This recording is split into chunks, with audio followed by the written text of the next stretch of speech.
I love this time of year. It's a time for renewal. For me, that means reconnecting with friends and family I haven't seen in a while. And when I do, I want to make sure I have plenty of wine on hand for us to celebrate with. That's why I have First Leaf. As America's most personalized wine company, First Leaf takes the worry and guesswork out of buying quality wines. So give First Leaf a try. Head over to tryfirstleaf.com/ratchet to sign up and save 50% on your first 6 hand curated bottles plus shipping. That's tryfirstleaf.com/ratchet to save 50% on your first 6 bottles plus free shipping. Try firstleaf.com/ratchet. Support for today's episode comes from Honey Love. Honey Love has revolutionized the bra game. Say goodbye to underwire without sacrificing lift. Honey Love is not just supporting women, it's empowering women. Treat yourself to the best bras on the market and save 20% off at honeylove.com/ratchet. Use our exclusive link to get 20% off. honeylove.com/ratchet to find your perfect fit. After you've purchased, they will ask where you heard about them. Please support our show and tell them we sent you. Honeys, you deserve this. Free the pain and discomfort. Keep the support with Honey Love. Ladies and gentlemen, boys and girls, and those who don't identify as either, you are listening to Ratchet and Respectable. I'm recording on Thursday afternoon, 2:40 p.m., a little earlier than usual. I usually try to record Friday mornings or Saturday mornings, as the case may be as of late. But I have plans this weekend and tonight. One of my friends is in town, so a bunch of us are going for sundowners tonight. And then tomorrow, I'm leaving for a weekend getaway in wine country, which I'm super excited about. I'm going to be at multiple wineries every day, drinking wine all damn day and talking shit. Literally my favorite thing to do in the world. So I'm really looking forward to this weekend. But I got work to do. And I want to have a true getaway. I haven't gone anywhere in the last, I don't know, 3, 4 years without my podcast mic and my laptop and then producing the podcast in the back of my head. I really just want a true break. So I'm recording in advance. Also, one of my favorite things about living abroad is when people pop into the country and then hit me the day that they arrive. And I'm like, you just took a either 10 or 15-hour flight across an ocean and you didn't think, let me text D before I leave. It's fine. I make room for the people I really want to see. But in this case, I was scrolling on social media and I saw my friend post it and I was like, yo, are you in Cape Town? And he was like, yeah, I'm here shooting a show. Really? Really? He was like, yeah, let's have lunch. Is it that simple? Can be. Is. He asked to come on the podcast. We're trying to make it happen next week. Oh, and before y'all get ahead of yourselves, he's like my big brother. Do not do what y'all tend to do anytime I mention a male. There's a reason I don't even talk about nobody because y'all go crazy. I could be whole remarried and I would never say a word about it publicly. We do have news this week, good black news, and also WTF black news. Oh, before we get into that, I finished Whoopi's book. It's good all the way through. I can report. She actually has this hilarious story about meeting Marlon Brando and then her mom meeting Marlon Brando and then her brother meeting Marlon Brando. Her brother, she talks way more about her mom than she does about her brother, even though they're both mentioned in the subtitle of the book. But her brother, he's one of those people that was such a character, he don't need a lot of story. You just need 2 or 3 stories about him and you understand fully and completely who he was. He sounded like a riot. She misses them so much. Listening to her book, I really wanted to hug her. Somebody who knows Whoopi Goldberg, please call this lady and ask her to meet you. Don't go to her house because she don't want nobody in her house. Please ask her to meet you somewhere and give her a hug. She really does need one, I think. Also, I think worth mentioning is in the clips about Whoopi's book, there's been a lot of emphasis about how she didn't think she was in love with her husband and she doesn't have a desire to be partnered. I think we played that one on here. And then she also did a sit down with Don Lemon. I haven't had a chance to watch that one yet, but it's on my list of things to do. But the clip that's circulating is her talking about hit and runs Whoopi got a little cuddy buddy, a jump off, a little side piece, whatever we're calling it now. But there's been a lot of emphasis about Whoopi Goldberg's relationships or lack thereof, or her sex life, or that's what's been the emphasis in the clips that have been circulating about the book. That part of the book might take up a full 90 seconds of the almost 6 hours of listening to the book. And 90 seconds is being generous. She talks about being a singular person. And despite knowing that, she got married 3 times. And then her mother was finally like, you ain't got to keep getting married. Like, if you want to throw a party, you could just do that. And she was like, eh. And she talks about, I want to say like the third husband. She's like, I knew I shouldn't marry him, but all these people were here. And so I just went ahead and did it. And then I think they got divorced like a year and a half later, too. Her romantic relationships are such a small and, dare I say, insignificant piece of her story in this book. There is so much more to Whoopi Goldberg than her marriages.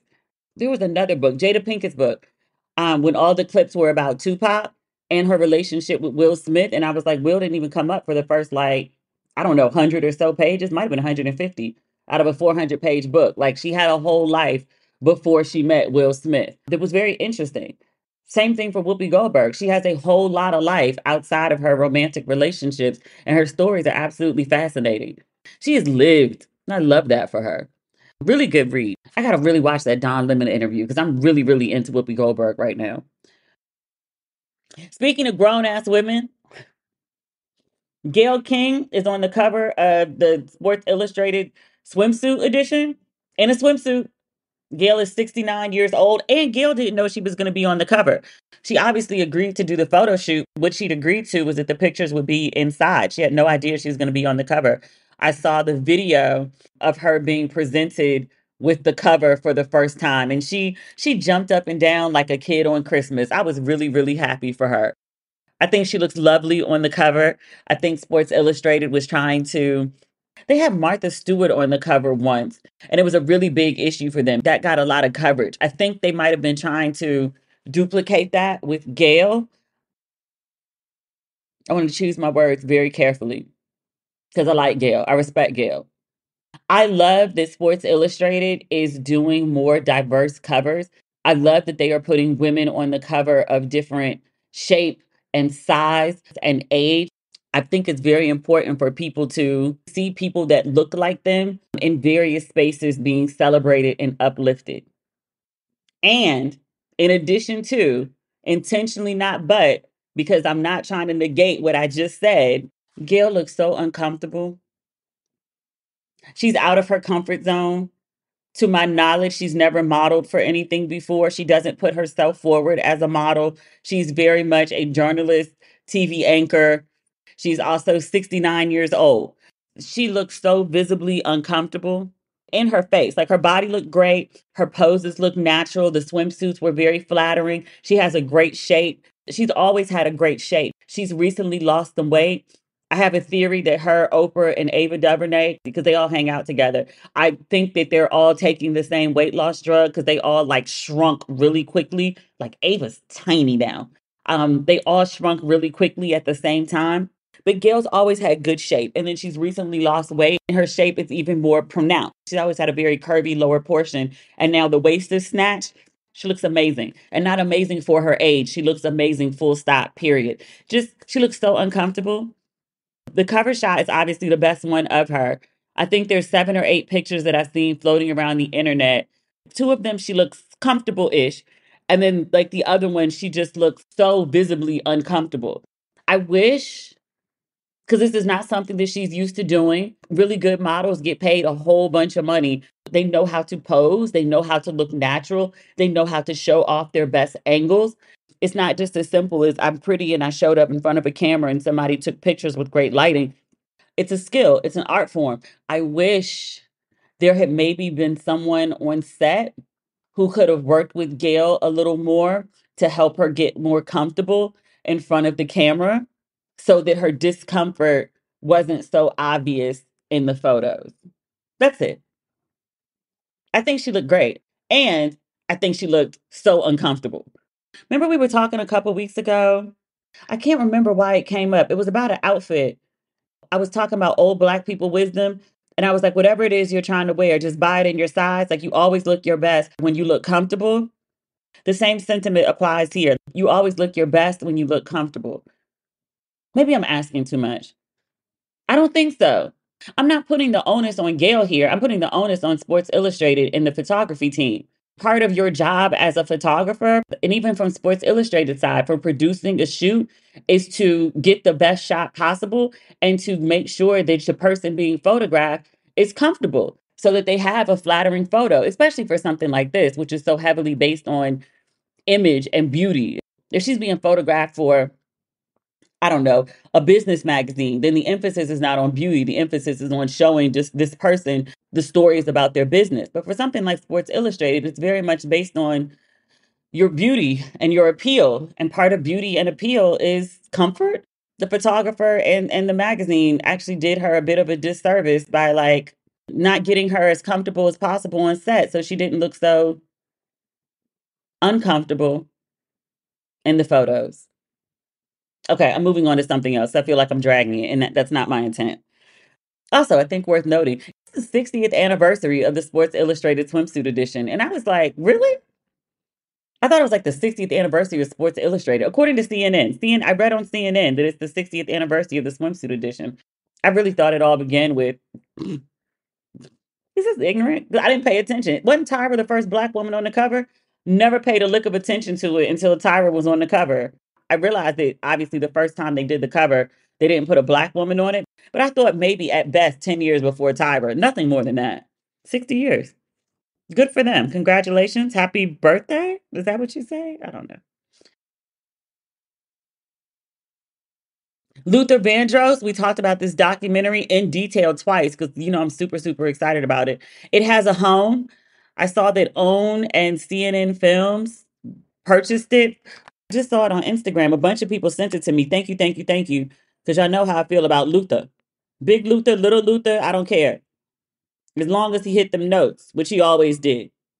It's set to debut on CNN, OWN, and Streamer Max next year. Next year is in 2025. And I'm like, wait, the film is done now. We're in May of 2024. We got to wait till 2025 to see this film. Like, at best, that's another 7 months. We all looking forward to the documentary now. People talk about it now. You can't get it out like sometime in the summer. I'm reading it on Deadline.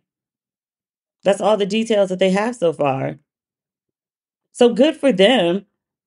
We talked about how the film debuted at Sundance, I think in January, and it's gone all this time without being picked up. And we talked about Luther's sales. He's a top selling artist. We all know who Luther is. Like, it's not a matter of whether people are interested, a matter of people are going to watch. It took forever for them to sell the film for whatever reason. They're not going to take forever to put it out too. I'm going to complain, but I'm also going to wait and watch and recap. Talk about it online, talk about it on here, rewatch it over and over so I can sing along to the concert footage. Whenever I'm in the States, I'm gonna have to sit at the kitchen table with my mother and watch it. I'm gonna have to call my dad and tell him it's on, and then get my mother to go set up the TV so he can watch it in the living room. And then make a whole Luther playlist. Surprisingly, I don't have a Luther playlist. When I listen to Luther, I just pull it up on, because I still have Title. I just pull it up on Title and just let it play. And I'm good for an hour, no skips. It's Luther. This show is sponsored by BetterHelp. We all carry around different stressors, big and small. When we keep them bottled up, it can start to affect us negatively. Therapy is a safe space to get things off your chest and to figure out how to work through whatever's weighing you down. You're a listener of this show, so you know I am a huge advocate for therapy. I think everyone should have some, especially the people that think they don't need it. You probably need it the most. If you're thinking of starting therapy, give BetterHelp a try. It's entirely online, designed to be convenient, flexible, and suited to your schedule. Just fill out a brief questionnaire to get matched with a licensed therapist and switch therapists anytime for no additional charge. I love how easy BetterHelp makes it to access professional help. Get it off your chest with BetterHelp. Visit betterhelp.com/ratchet today to get 10% off your first month. That's BetterHelp, HELP.com/ratchet. There's more good Black news. Oh, Angel Reese, niece Angel Reese, is graduating from LSU on time this Saturday. I think the on time part is important. So does she. She noted that her college experience has been 4 years, just 4 years. She posted, I think on Tuesday, I graduate on Saturday on time in my 4 years. I don't have to wake up and think about another assignment. I called my mama and she's running around the house so happy because she know all the odds that were against me. And she's so happy it's all over and I can live my best life now. Growing up is a trap. Maybe not for her. She's going to have quite a charmed life, I hope. Still in college and in the WNBA and earning millions and attending the Met Gala, I think our girl will be all right. I hope she is. I wish nothing but the best for her. Congratulations to her on everything, including her graduation. I just love her. Like, I love her. Oh, Shonda Rhimes. I had this on my list of things to talk about for weeks, and then every week I skip over it. Maybe because it's not coming out right away. Shonda Rhimes has a documentary coming out about Black Barbie. I was only allowed to play with Black Barbies. This Black Barbie documentary comes out June 19th on Netflix. So we still have a little time. I'm reading this on Hollywood Reporter. It says the Black Barbie documentary details Mattel's introduction of a black doll to its Barbie collection and the women that brought the doll to life. It seems like a very basic story. Sure, there's a bunch of bullshit that went on behind the scenes. Hollywood Reporter notes that the film premiered at South by Southwest in 2023. I wonder why this wasn't timed closer to the release of the Barbie movie. Maybe they didn't have it ready by then? Oh. Unfortunately, there's not a lot of details. I switched from Deadline to Shondaland, trying to see if there were any more details about the film. Not really. Although the Shondaland site does mention in 2022, Mattel released a Barbie in Shonda Rhimes' likeness. I didn't know she had a Barbie. I knew Ava had a Barbie. Apparently, Shonda's Barbie is wearing Carolina Herrera. It's an outfit that Shonda rocked on the cover of Variety in November 2021. Hmm, good for her. I was really trying to find more about the film. Maybe that's why I didn't mention it, because there's no real details about it, even though it's coming out in June. Let me try one more site. Shonda Rhimes. Nope. All right, this is another article on Shondaland. Black Barbie will debut on Netflix on Juneteenth. Did I tell you my theory that I think Beyonce's about to drop a project? I said 4th of July at first, and somebody was like, nah, Beyonce would do Juneteenth. And I was like, I feel you. She keeps posting these pictures of her in this head to toe American flag outfits. And I feel like she's telling us, I don't think she's about to announce a tour. I think maybe a residency and or a visual album. Because she is loving these country looks. I just can't see her not doing a full visual album for this. I don't know, but something's coming, and I'm convinced solely based on Beyonce's Instagram. I have no insider insight for Beyonce, but I think something's coming on Juneteenth. Sorry, that's not the point. The point is Black Barbies. Again, I'm reading this on Shondaland. First person looks and insider stories from the perspectives of three Black women who worked at Mattel in 1980. Through their testimonials, as well as informative scholars speaking to academic studies on self image, I'm going to go ahead and guess that's probably Brown versus Board of Education. Which, speaking of, shout out to David Johns, Dr. David Johns, one of my good friends. He has a new podcast called Teach the Babies. He's been hashtag Teach the Babies, t-shirts with Teach the Babies. He used to be a teacher, like he literally taught the babies. But he has a new podcast called Teach the Babies. And the first two episodes, I believe, are about Brown versus the Board of Education. Reading academic studies on self-image reminded me that I wanted to mention that. I'm continuing here on Shondaland. This says the documentary examines the importance of representation and how the dolls have become crucial to the construction of identity and imagination. Shonda says you cannot be what you cannot see. Hmm. I will be tuning in. I really have an obsession with Black Barbie. I was only allowed to play with black Barbies. Like I had one white Barbie that my babysitter bought me, I think. She was blonde, but my mother allowed the one white Barbie for the sake of diversity. But she wasn't allowed to date Ken because Ken was black. I didn't have no white Kens, but my white Barbie never had a boyfriend. Barbies could date Ken and they could date Michael Jackson, the black Barbies. I don't know if my mother actually told me that or that's something I came up with on my own. But I remember thinking very clearly playing with my Barbies as a child that the white Barbie can't have a boyfriend because there's no one here for her to date. And then I didn't ask my mother for a white Ken because I knew the answer to that was no. Is that racist? They have a black power fist, literally to this day. Wait, did I tell you this? The last time I was at the house, we did a whole episode talking about my parents and this black power fist. And my mom was like, "It's not militant." And I was like, "Where did it come from?" And she asked my dad because he's the one that bought it. He said, "Yeah, I bought it the day Angela Davis got out of jail." But we not militant though. So the black power fist that used to sit on the coffee table in the family room for years, it went from the coffee table and then it went to the middle of the mantle above the fireplace, like the coveted middle spot. So then it was there. Last time I was at the house, you know they had put the black power fist in the bay window at the front of the house. It's too small to see when you're driving by, but when you walk up to the door, there is clearly a black power fist sitting in the middle of the bay window. I was like, y'all don't think this is a little extreme to put a black power fist in the bay window? And my father was like, everybody know we black because our whole neighborhood is black, except for we thought some white people had moved in, but it turned out they were Latino. So we don't count them as white.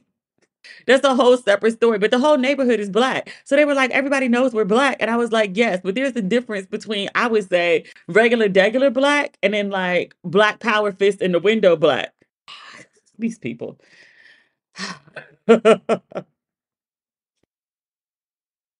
I love this time of year. It's a time for renewal. For me, that means reconnecting with friends and family I haven't seen in a while. And when I do, I want to make sure I have plenty of wine on hand for us to celebrate with. That's why I have First Leaf. As America's most personalized wine company, First Leaf takes the worry and guesswork out of buying quality wines. To get started, just answer some specific questions about your wine likes and dislikes on First Leaf's website. It only takes about 5 minutes to create your personalized wine profile. Then, your very own wine concierge will use your responses to curate a customized selection of delicious award winning varieties from rosés, my favorite, to sparklings and everything in between, all based on your personal preferences. These hand selected wines will be delivered to your door within a few days, with each bottle priced lower than what you'd pay at a wine store. You even get to choose when you receive your wine. Plus, every selection is backed by First Leaf's 100% satisfaction guarantee. And if you have questions about your wines, like what to pair them with, for example, First Leaf's personal wine concierge team is there to offer expert advice. I love how easy First Leaf makes it to keep my home properly stocked for my guests. I love reconnecting with friends and family over bottles of First Leaf wine, and I bet you feel that way too. So give First Leaf a try. Head over to tryfirstleaf.com/ratchet to sign up and save 50% on your first 6 hand-curated bottles plus shipping. That's tryfirstleaf.com/ratchet to save 50% on your first 6 bottles plus free shipping. Try firstleaf.com/ratchet. Support for today's episode comes from Honeylove. Honeylove has revolutionized the bra game. Say goodbye to underwire without sacrificing lift. Honeylove's bras feature supportive bonding that eliminates the need for uncomfortable wires. And Honeylove offers a wide range of sizes and caters to the diverse needs of all women.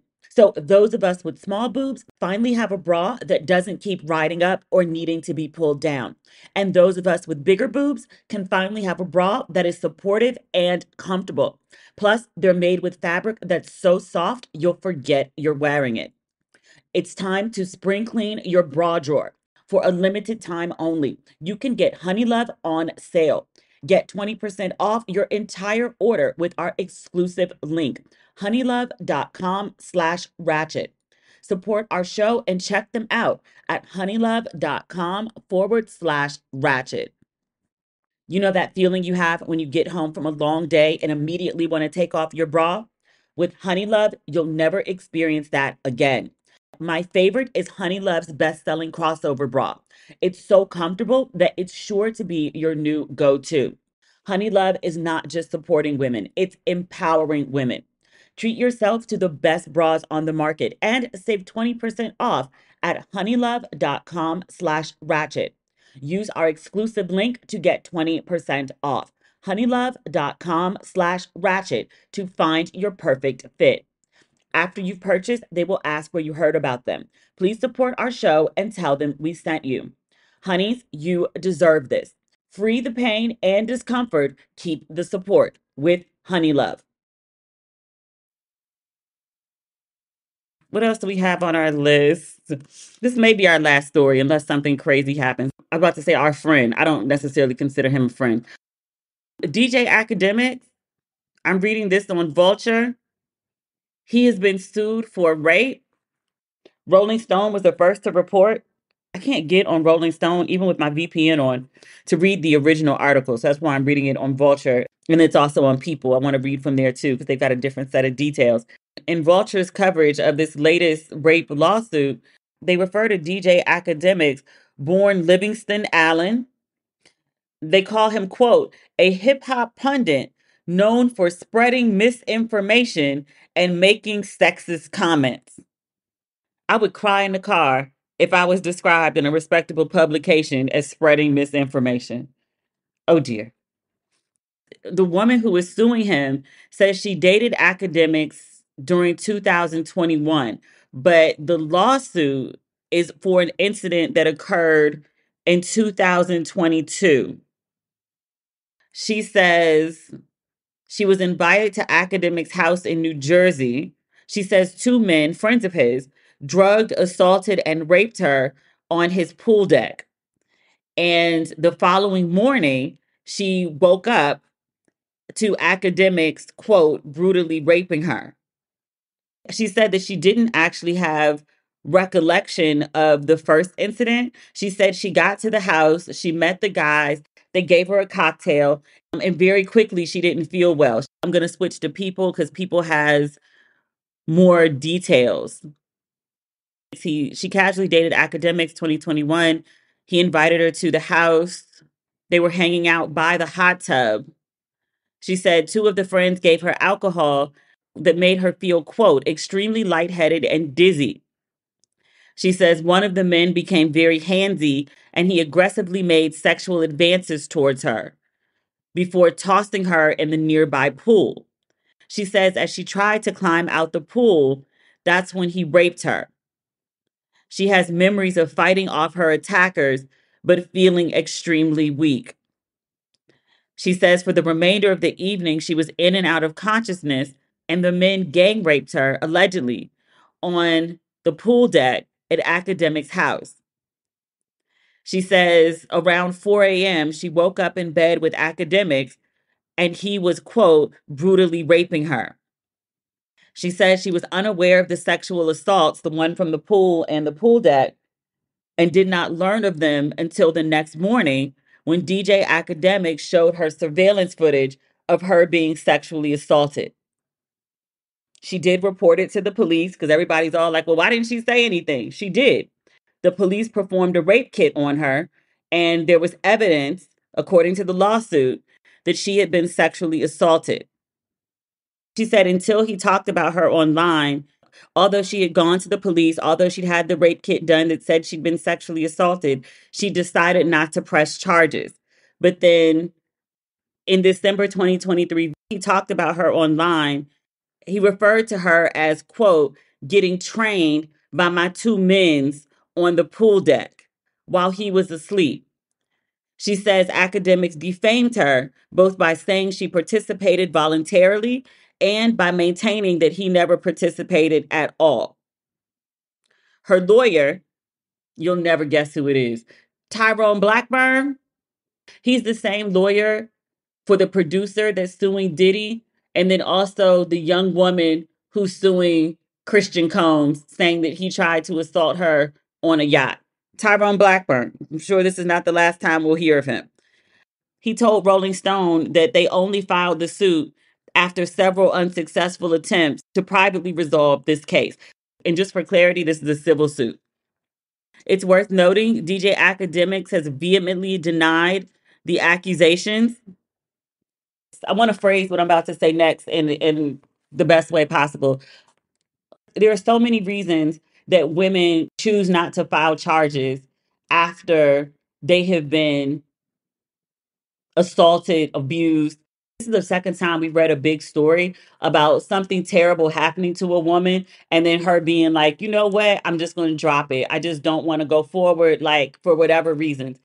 And then the guy, instead of just taking the L and taking the woman's silence for the blessing's not the right word, benefit that it is, it's like they have this compulsion to tell on themselves. And specifically, the other incident that I'm thinking of like this is Tory Lanez. He's now been convicted of shooting Meg, so it's not even a question on whether it happened. But this incident happened, Meg gets shot, and she doesn't press charges against him. And her logic is like, we were friends and we were all drinking and things just got out of control. And like, I just want the whole thing to go away. And like, I just don't want to deal with it. She didn't initially accuse him of shooting her. She wouldn't say exactly what happened. Tory Lanez went and talked shit about her, to which she's like, are you fucking kidding me? Like, I'm protecting you and you're still shitting on me? That's how Tory Lanez eventually ends up in jail. Because Meg is like, I'll be damned if I'm out here covering you and you're still treating me like shit after you shot me. A similar situation here. Allegedly, this woman is either assaulted by his friends at his house, or she is assaulted by his friends and later he assaults her. All of this happens within 24 hours at his house. But for whatever reasons, and there are many, many valid ones, she decides she doesn't want to pursue a case against him. Instead of just being like, damn, I really dodged a bullet there, you go and antagonize her and talk shit about her 18 months later. Why would you ever bring that woman's name up again? Like, why would you poke the bear? But he did. And now she's suing his ass. And now People Magazine and Vulture's calling you a spreader of misinformation. And both of them are referring to you as an alleged rapist. First and foremost, don't rape, period. Second, if you have raped, never rape again. Three, if you have raped somebody and that person, for whatever reason, has not filed charges, has not sued you, has not put you on blast, shut the fuck up. Damn, is it that hard? Evidently it is. Now you either gonna have to cut this lady a check or y'all gonna have a whole civil suit where all your dirty laundry gets dragged out and Vulture and People and Rolling Stone and everybody on the internet. The same way that Akademiks was basically live tweeting the Tory Lanez trial. Now a bunch of somebody's are gonna do this shit to you. I'm reading this on Vibe. DJ Akademiks has denied all allegations of sexual assault. He said, this situation went to the cops over a year and a half ago. Me and my lawyer were openly cooperative because when it comes to serious allegations, I don't care who's involved. I don't want weird shit happening around me. He continued, we help the police, whatever you need. You want a phone, you want passcodes, let's decrypt our DVR. There's nothing they did not see. You know what the result of that investigation was? It was officially ruled by the DA and the police that there was nothing there. There ain't no charges, there won't be no charges, and there's documentation to say we looked at everything, everybody's clear, not only for me, for everybody involved. Okay, I guess we're going to see it play out then. I find so often when there are conversations about men assaulting women that people want to have these like redundant conversations about, well, if they weren't dating anymore, then why did she go to the house? And like when she got there, and according to his version of events, at least, he wasn't even there. So like he invited her to the house and then she got there and two of his friends were there. Like, why did she even stay? Or why was she drinking with these men that she doesn't know and blah, blah, blah. I hear you. The question here is not why did she drink? The correct question is why did they rape? Why did you rape her? You do understand that there's a whole scenario that could exist where a woman comes to a house and there are two men there that are friends of the homeowner who is, I don't know, running errands or had to run out or whatever. And you really just say, hey, you want something to drink? And you pour her a red cup and give it to her. And you don't drug her and you don't throw her in the pool, allegedly, all alleged. And you don't assault her, not in the pool or on the pool deck. There are scenarios in which that could happen, but people are always like, well, why did she go? Why did she drink? Why did they rape? Why did they rape? Can we start there? Why did they rape? Because that's the important question. Today's episode is brought to you by Angie. Angie has made it easier than ever to connect with skilled professionals to get all your jobs and projects done well. Let me tell you, there's the version of it where you try to do something at home, and then there's a version of it where you have someone help you, you watch them do it the right way, and you go, thank God I didn't try to do that myself. I have fully done things around the home that I think look good, and then a bang in the night, and I wake up to a shelf collapsing, a painting falling off the wall. I've seen it all go south. I own a home, and I can tell you, I know how much work it can take. Whether it's everyday maintenance and repairs or making dream projects a reality, it can be hard just to know where to start. But now all you need to do is Angie that and find a skilled local pro who will deliver the quality and expertise you need. Whatever your home project, big or small, indoor or outdoor, you can Angie that and connect with skilled professionals to get the project done well. Right now, one of my wish lists is I want a bike for my condo in Milwaukee, and I would love to rig it up on a pulley in the ceiling because I have one of those like lofted ceilings, but I'm so scared to try that on my own. Angie has 20 years of home experience, and they've combined it with new tools to simplify the whole process. Bring them your project online or with the Angie app. Answer a few questions and Angie can handle the rest from start to finish, or help you compare quotes from multiple pros and connect instantly, which means you can take care of any home project in just a few taps. Because when it comes to getting the most out of your home, you can do this when you Angie that. Download the free Angie mobile app today or visit Angie.com. That's ANGI.com. When are any of these cases, because we've talked about, I don't know, at least 8 to 10 cases on here. I mean, Diddy alone got 4 or 5. When are these cases going to get to court? Are they going to court? Have they been settled? Some of this stuff got to eventually go to trial, right? Or the judge has to dismiss. Oh, one last thing. I had talked about this on last week's episode and then I took it out in edits. I didn't feel comfortable with the position I took. Like I could see the holes in the argument and I was like, I don't want to say this out loud yet. There's a viral video featuring a male teacher. He looks like he's in his late 20s, possibly early 30s. He has braids and he's surrounded by 4 of his students, teenage girls, who are unbraiding his hair, like all 4 of them at the same time.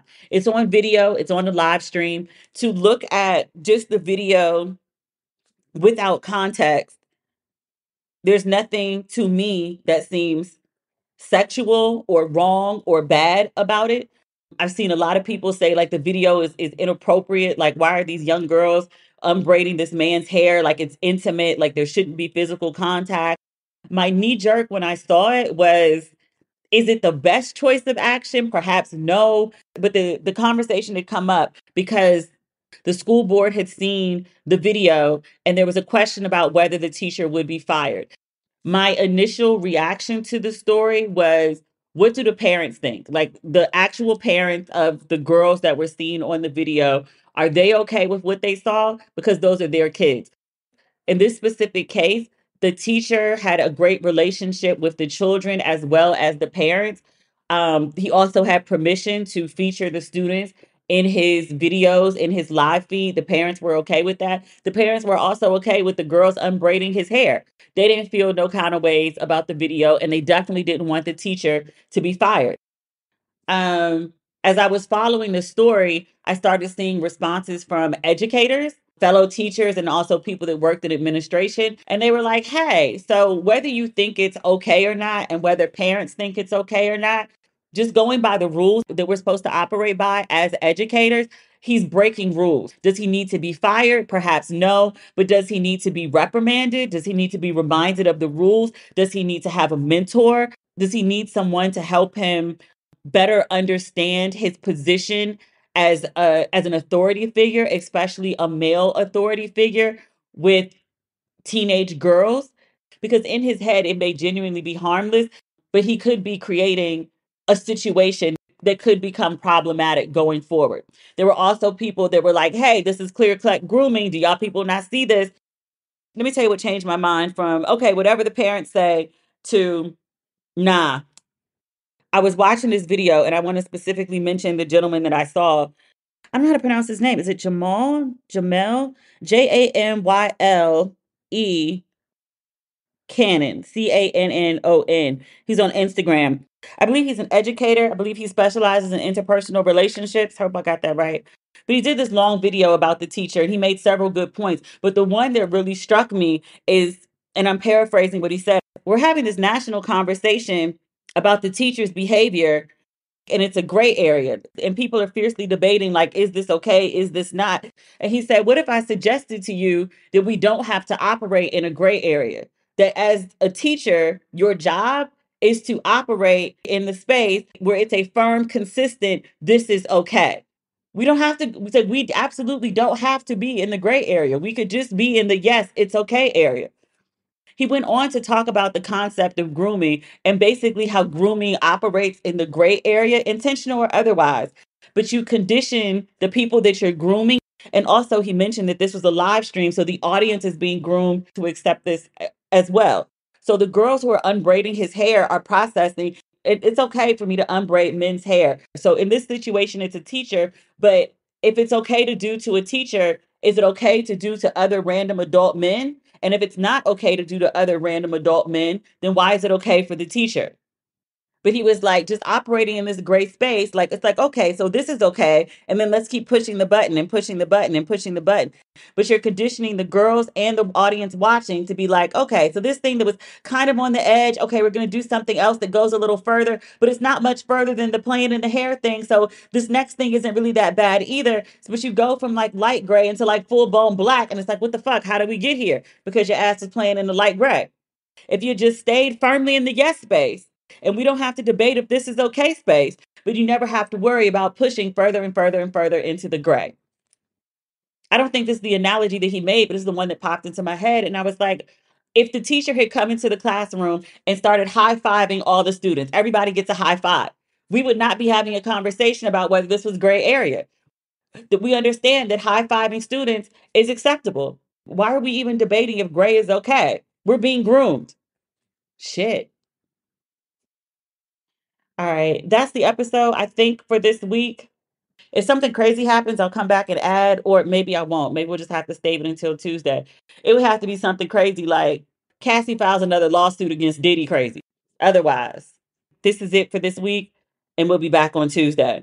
Have an amazing weekend. I'm so excited. Wine Country is, I ain't never seen no shit like this before. I love it here. All right. Bye. Hey, it's Friday. It's 7:26 p.m. my time in Cape Town.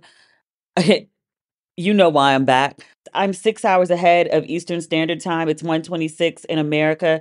CNN just dropped a video from 2016 of Sean Combs beating Cassie in a hotel hallway. It seems she's trying to leave him. She's got bags. She's headed towards the elevator. He comes from, I'm assuming, his room. He is butt naked with the towel on, and he catches Cassie at the elevator and he throws her to the floor, kicks her at least twice on the camera. It cuts to him sitting in a chair in the hotel hallway, and he picks up a vase and he throws it. I've been drinking all day. I can't give proper analysis right now. I don't have Cassie's lawsuit in front of me. This is because we read Cassie's lawsuit in full. This is actual proof, visual representation, accurate visual representation of what Cassie described in her lawsuit. Again, I don't have the lawsuit in front of me. I can't pull up the page numbers, but I remember reading the lawsuit and exactly this was described. I think I said at the time, I was like, somebody's got to have video of this. There's no way there's video of Diddy on camera beating Cassie and no one kept it. Like the hotel didn't release it all these years. Okay, but no one kept it. Apparently somebody did, because it just landed with CNN. So Diddy ain't shit. He deserves to go to jail. He deserves to burn in the hottest part of hell. And God bless Cassie for speaking up after all these years. I'll have more commentary on Tuesday.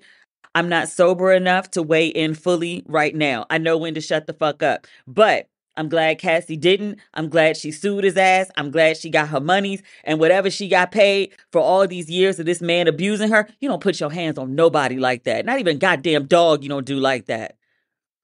Whatever he paid her, she ain't get enough. May God bless Cassie. That man going to hell.